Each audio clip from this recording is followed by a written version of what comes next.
Nos últimos dias aí a gente assistiu todo aquele circo ao redor do Lula. É um tema muito vasto, né? Mas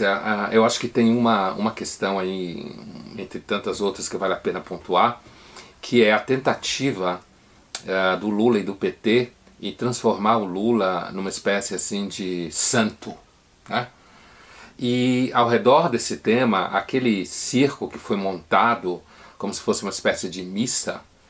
e nesse sentido achei bastante importante a Cúria e a Igreja Católica ter marcado um espaço dizendo que seja lá que sacerdotes estivessem lá, e aí de qualquer religião, né, não só da Igreja Católica, estava ali enquanto pessoas e não representantes das religiões em jogo, né? Se você tivesse um padre, ele não estava representando a Igreja Católica. Se você tivesse um rabino, ele não estava representando a comunidade judaica, e por aí vai. E aí o ponto que eu quero indicar é o caráter totalitário do PT, né, e dos petistas que estão em volta dele. Porque, diferente de outros partidos que são envolvidos ou estão sendo investigados por envolvimento dos seus elementos com corrupção, o PT é o único partido que tem trabalhando para ele toda uma gama de pessoas de uma certa elite cultural, grosso modo, que trabalham assim descaradamente pelo PT, que continuam insistindo de que toda essa história é uma trama da elite contra o Lula, ou contra seja lá quem for do PT, e nesse sentido diferencia o envolvimento e a suspeita de envolvimento de elementos do PT, entre eles o Lula, e a condenação do próprio Lula, diferencia esse conjunto de políticos do conjunto de políticos de outros partidos que não tem nenhuma inteligência trabalhando para eles. E aí esse é um tema interessante porque se por um lado aquele circo ridículo que foi montado inclusive com a ajuda de alguns sacerdotes religiosos ao redor do Lula, tentando como que imantá-lo ou tentando ungí-lo, como se fala teologicamente, como se ele fosse uma espécie de representante de um clamor social, o que não é mais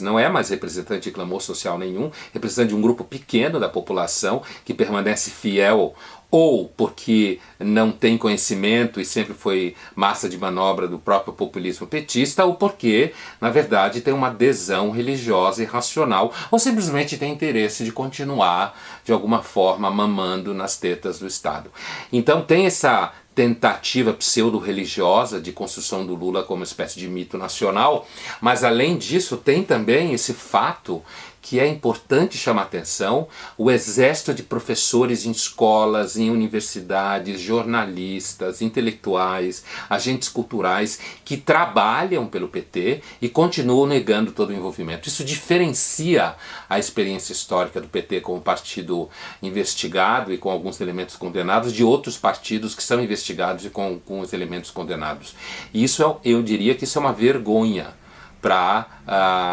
essa parte da casta intelectual brasileira. Uma outra coisa associada a esse tema que eu acho importante,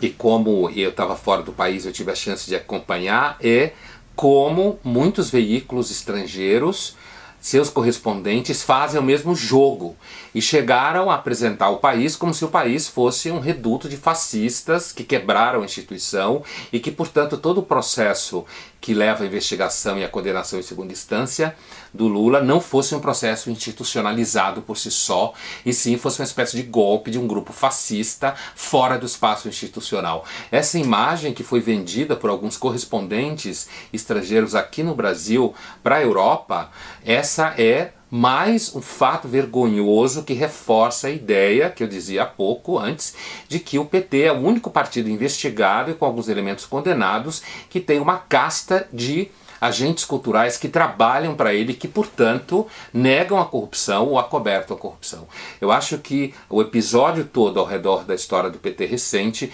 devia fazer muitos intelectuais, professores, artistas, agentes culturais repensarem a sua associação com elementos que podem estar envolvidos em corrupção no país.